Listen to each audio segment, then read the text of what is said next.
Shalom teman-teman, saat ini saya ingin membagikan renungan firman Tuhan yang terdapat dalam Matius pasal yang kelima, ayat yang ke-46 sampai dengan ayat yang ke-48. Saya bacakan.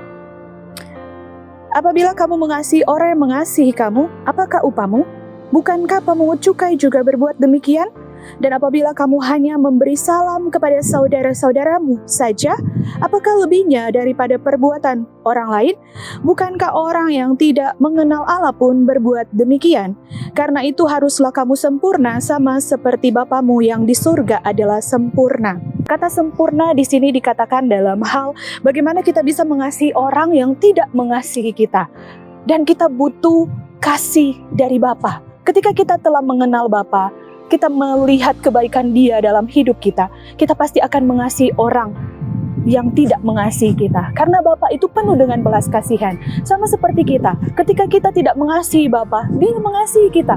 Oleh karena itu, ketika kita menerima kasih yang dari surga, yang benar-benar murni dari Bapa, kita pun akan punya belas kasihan. Karakter kita akan berubah. Semakin hari semakin mengenal Tuhan, semakin hari karakter kita akan seperti Kristus yang penuh dengan belas kasihan. Dan kita akan mampu mengasihi orang yang tidak mengasihi kita.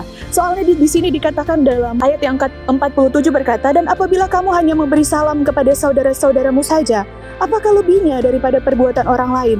Bukankah orang yang tidak mengenal Allah pun berbuat demikian? Marilah teman-teman, kita berbeda dengan dunia. Dunia mengasihi orang yang mengasihi mereka, tapi kita mengasihi orang yang tidak mengasihi kita.